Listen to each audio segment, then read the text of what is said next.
Guys, emergency ang pagpunta ng ating kaibigan, no?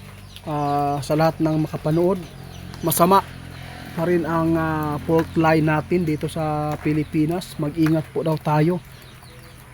Ito lang po ang babantayan po natin ng mga buwan, no?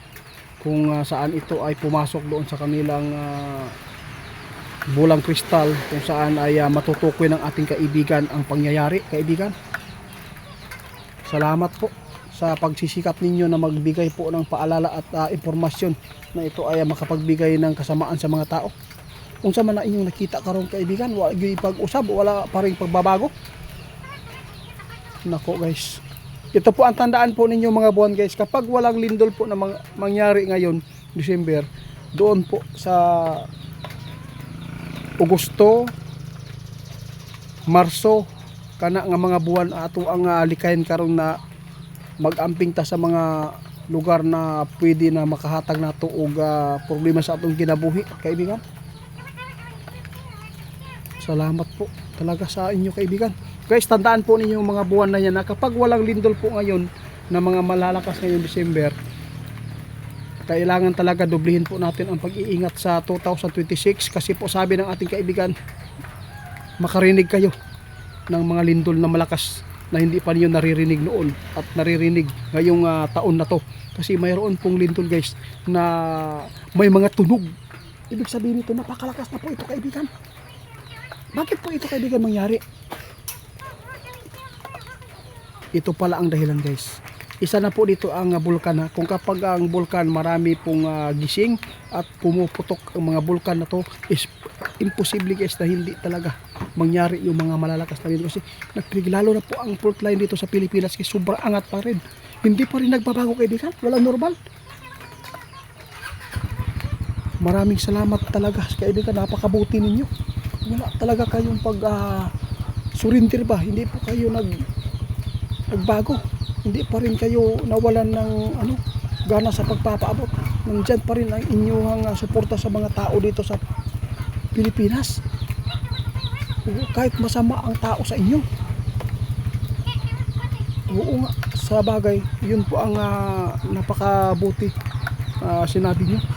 Lahat po ng makapanood sa amin guys, pakishare, kasi sabi ng ating kaibigan, natakot talaga si kaibigan ngayon tungkol sa mangyayari dito sa ating bansa, lalo na sa hinulaan po ng ating kaibigan yung mga buwan na ito, Marso at Agosto. Mag-ingat po tayo kasi mayroon po mga umuugong na lindol. Grabe kakusog siguro ng kaibigan. Kung sa may maayong buhaton karon, kaibigan, para ang mga tao na maka-alerto ani. Sige. Ito po ang tandaan po ninyo guys na mga buwan lang, ha. Kasi ang mga people magpapaabot din ito kapag mayroon po silang madiditi. Kasi ang bulkan talaga guys, nagbibigay po talaga ng hindi maganda po sa panahon, makatrigger ba. Kaya sana po paniwalaan pa ninyo ito o hindi, sana po ay ingat pa rin tayo lagi. Kasi ang ating kaibigan nagmamalasakit sa atin. Wala pong imposible talaga guys kung mag-ingat ang tao. Ang disgrasya pwede yan malabanan.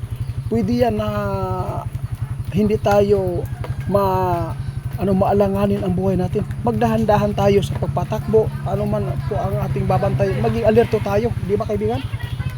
Oo, napakaganda po ang impormasyon na sinabi ng ating kaibigan guys, no? Na ito po ay nagbabala po siya tungkol po sa araw, no? Hindi pa daw mawawala. Pero ang lindol guys, kapag walang lindol ngayong buwan na to, ibig sabihin nito guys, delikado po tayo sa 2026. Doble ang lindol pa dito na ating masasagupa.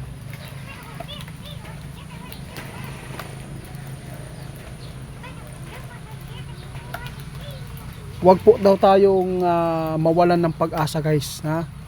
Dahil po sa panahon natin, kung grabe po ang ating nakikita ngayon sa ibang lugar, ibang bansa, ang mga kalamidad na nangyayari. Kaya kung gusto po natin na hindi tayo matulad, huwag po tayo na magkampante lagi. Salamat po sa mga nagsuporta sa amin. Ang ating ingatan po ngayong sa December, mag-ingat po tayo sa paputok daw. Sa mga mahilig uminom, magbiyahe pa, ingatan po nyo yan. Huwag po ninyong ipahamak ang buhay ninyo. Sayang. Maiksi lang buhay natin. Hindi na po maibabalik kung mawala yung hininga natin, no? Kaya, kung mayroon man tayong mga problema, kailangan maging matatag. Huwag po tayong mag-isip ng masama. Kailangan natin lumaban. Kasi yun po ang taste po sa atin ng Panginoon. Kaibigan, sige. Aalis na si kaibigan, guys. Sa lahat ng makapanood po sa video na to at makashare, salamat po. Mag-ingat po kayo kay Ghost Hunter 88 fans. Sa lahat po ng mga mga supporters ni Donski at saka mga supporters ko, paki-support na lang po kay Donski Ghost TV at sa kanyang Facebook page at sa mga channel po niya dito sa YouTube channel, no? Salamat po kasi isa din po siyang mabuting tao. Kasi hindi naman po talaga niya gusto na ang mga Ghost Hunter ay mag-away-away ba, no? Salamat po, kaibigan.